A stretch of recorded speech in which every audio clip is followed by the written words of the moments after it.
नमस्कार दोस्तों, इस वीडियो में मैं आपको सिखाऊंगा बेसिक मैथ्स। दोस्तों, अगर आप मैथ्स में कमज़ोर छात्र हैं तो यह वीडियो केवल आपके लिए है। इस वीडियो को देखने के बाद आप में गणित का डर ख़त्म हो जाएगा। इस चैनल में जीरो लेवल से बेसिक गणित में हीरो लेवल तक आपको पढ़ाऊंगा, तो चैनल के साथ बने रहिए। चलिए शुरू करते हैं। बेसिक गणित के कुछ फैक्ट्स हैं जो कि मैंने आप लोगों के लिए लिख रखे हैं। बेसिकली ये लिखे हुए नहीं होते हैं, बट मैंने ये आप लोगों के लिए लिखे हुए हैं। फैक्ट नंबर 1 है, किसी संख्या में शून्य का गुणा किया जाए या शून्य में किसी संख्या से गुणा किया जाए तो गुणनफल शून्य प्राप्त होता है। यानी कि यहाँ पर हम कहना चाह रहे हैं, जैसे मान के चलिए आप यहाँ पर 4 लिए हैं, 4 से मल्टीप्लाई अगर आप 0 का करते हैं तो आपको आंसर क्या मिलेगा? 0 मिलेगा। या चाहे आप कोई सी भी संख्या ट्राई कर लें, जैसे यहाँ पर ऋणात्मक संख्या भी अगर आप ट्राई करेंगे तो इसका गुणा अगर आप शून्य से करते हैं तो क्या मिलेगा? आपको शून्य ही मिलेगा। नेक्स्ट फैक्ट है, शून्य में किसी संख्या से भाग दिया जाए तो भागफल शून्य प्राप्त होता है। जैसे मान के चलिए आपने यहाँ पर 2 पे शून्य से भाग दिया तो इसका आंसर हमें शून्य प्राप्त होगा। अन्यथा अगर आप यहाँ पे कोई अन्य संख्या भी ले लेते हैं, यहाँ पर a का मतलब ऑल नंबर्स हैं, ठीक है। अगर आप यहाँ पर कोई सी भी संख्या ले लेते हैं जिस पे अगर आप शून्य से भाग देते हैं तो उसका भागफल हमें शून्य ही प्राप्त होगा। किसी संख्या को शून्य से भाग दिया जाए तो भागफल अनंत या अपरिभाषित प्राप्त होता है। अनंत जिसे हम इस तरह के साइन से भी रिप्रेजेंट करते हैं, या फिर आप इसे हम अपरिभाषित भी कह सकते हैं, क्योंकि ये हम परिभाषित नहीं कर सकते हमें क्या प्राप्त होगा। जैसे मान के चलिए आप शून्य में 4 से भाग देंगे, आपको क्या मिलेगा? इनफाइनाइट मिलेगा। आप कोई सी भी ऐसी संख्या से भाग दीजिए शून्य में, उसका आंसर आपको अपरिभाषित ही मिलेगा, अनंत ही मिलेगा।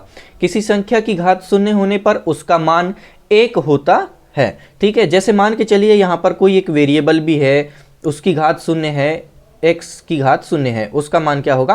1 होगा। जैसे मान के चलिए यहाँ पर अगर आप 100 लिखते हैं, 100 की घात भी अगर आप शून्य लिखते हैं तो उसका मान भी आपको 1 ही प्राप्त होगा। जैसे मान के चलिए आप यहाँ पे माइनस का 3 लिखते हैं, उसकी घात भी अगर आपने 0 लिखी है तो उसका मान भी आपको क्या प्राप्त होगा? 1 होगा। यानी कि कोई सी भी संख्या जिसकी घात अगर शून्य हो तो उसका मान 1 प्राप्त होता है। किसी भी संख्या को स्वयं से भाग देने पर भागफल 1 प्राप्त होता है। यानी कि मान के चलिए आपने यहाँ पर 2 लिखा, 2 से 2 में भाग दिया जाए तो हमको भागफल 1 मिलेगा। मैं जानता हूँ दोस्तों आप लोगों को ये सारी बेसिक जानकारियाँ पहले से रही होंगी, बट फिर भी हमने इसको एक प्रकार से प्रैक्टिस कर ली है, या ये इस तरह से लिखा हुआ कभी नहीं मिलता जो कि मैंने यहाँ पर लिख करके आपके लिए प्रेजेंट किया है। नेक्स्ट हम देखेंगे जोड़ना और घटाना, जिसे हम अंग्रेजी में एडिशन एंड सब्सट्रैक्शन भी कहते हैं। यहाँ पर पहला फैक्ट है, धनात्मक संख्या सदैव आपस में जुड़ती हैं और चिन्ह प्लस का लगता है। कोई भी चिन्ह न हो तो भी प्लस चिन्ह ही माना जाना चाहिए या माना जाता है।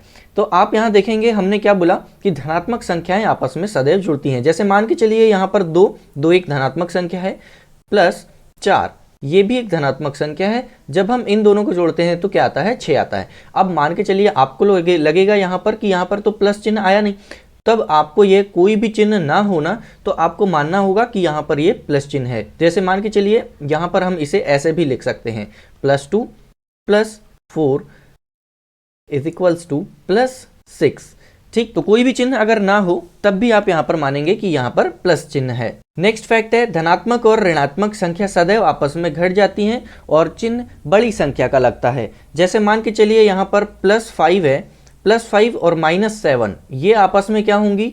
घट जाएंगी, क्योंकि हमने कहा धनात्मक संख्या और ऋणात्मक संख्या आपस में सदैव क्या होती हैं? घट जाती हैं। तो 5 और 7 में से 5 जाएगा तो 2 आएगा और चिन्ह हमेशा बड़ी संख्या का लगेगा। यानी कि यहाँ पर 7 में चिन्ह क्या लगा हुआ है? माइनस, इसीलिए यहाँ पर आंसर में क्या आएगा? माइनस आएगा। नेक्स्ट इसी तरह से 9 - 11, आप इसमें भी आंसर क्या लिखेंगे? -2, क्योंकि बड़ी संख्या में क्या है? माइनस का चिन्ह है और +9 है, इसलिए 9 धनात्मक संख्या और 11 ऋणात्मक संख्या, ये आपस में घट जाएंगी और चिन्ह बड़ी संख्या का लग रहा है। आप देखेंगे अगर आप यहाँ पर 11 को पहले लिखें या बाद में लिखें कोई फर्क नहीं पड़ता, इसका आंसर तो -2 ही आने वाला है।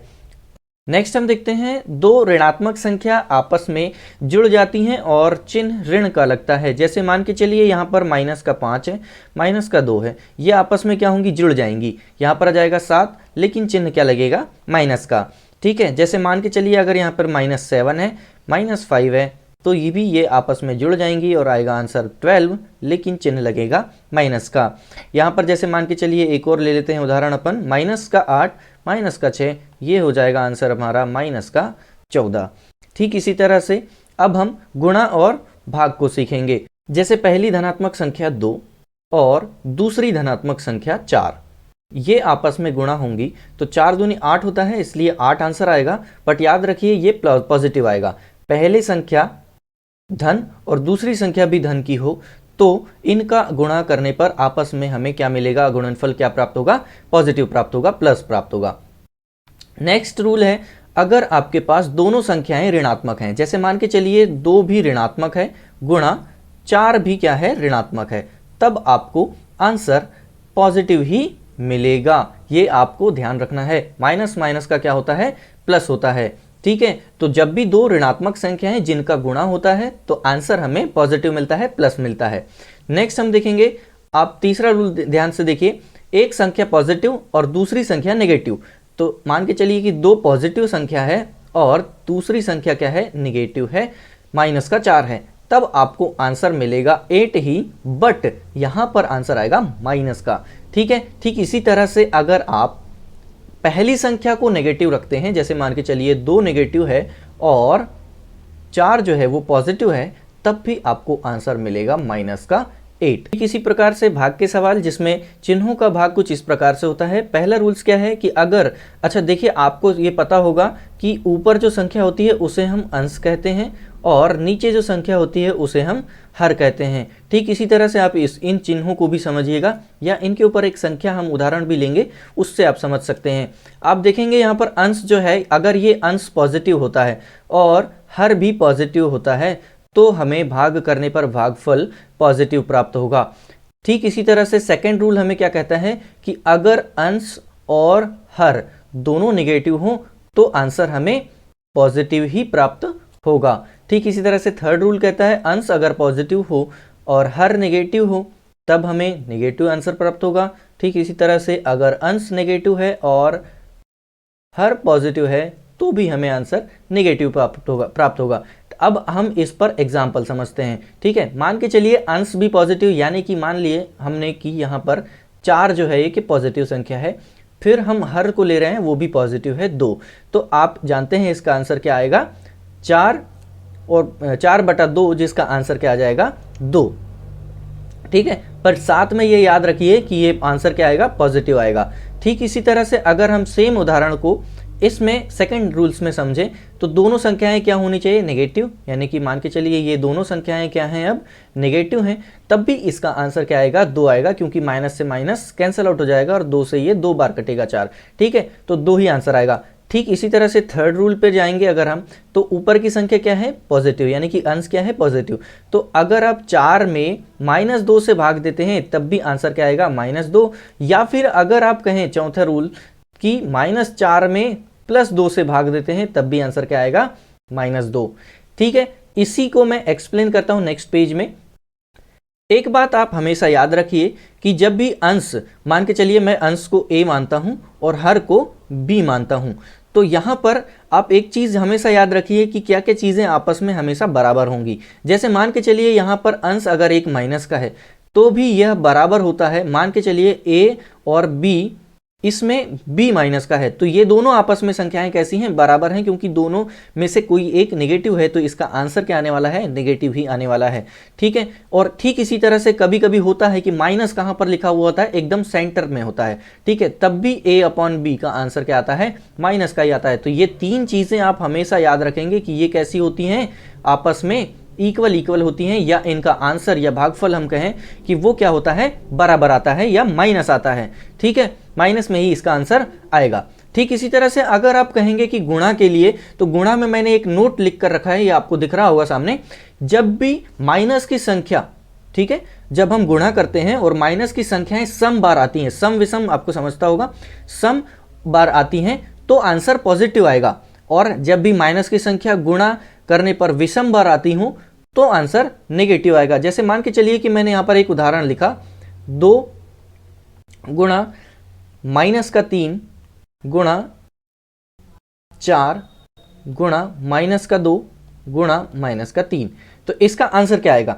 देखिए आप यहां पर देख रहे हैं कि माइनस संख्या कितनी बार आई है, एक देखना ये फर्स्ट, सेकेंड एंड थर्ड, तो 3 बार यहां पर माइनस की संख्या आई हैं और 3 जो होता है वो क्या है? विषम संख्या है, इसलिए आंसर तो डेफिनेटली माइनस में ही आएगा। अब आप क्या करेंगे? सिर्फ गुणा करके लिख देंगे, हो गया।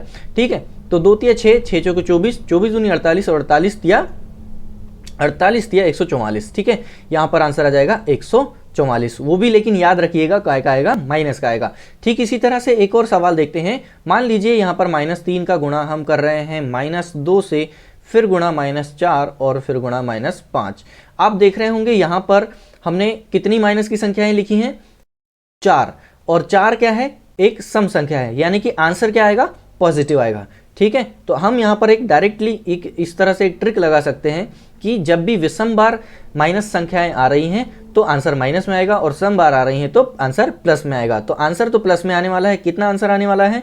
तो 3 दूनी 6, 6 चौके 24 और 24 पंचे 120, तो यहां पर आंसर आ जाएगा 120। और अब आपके लिए प्रैक्टिस क्वेश्चंस, यहाँ पर 2 क्वेश्चंस आप लोगों के लिए हैं, इनके आंसर आपको कमेंट बॉक्स में कमेंट करके बताने हैं। अगर आपको ये सवाल नहीं बनते हैं तो नेक्स्ट क्लास में हम बोर्ड मॉस रूल्स पढ़ने वाले हैं, उसके बाद आपको ये सवाल बनने लगेंगे।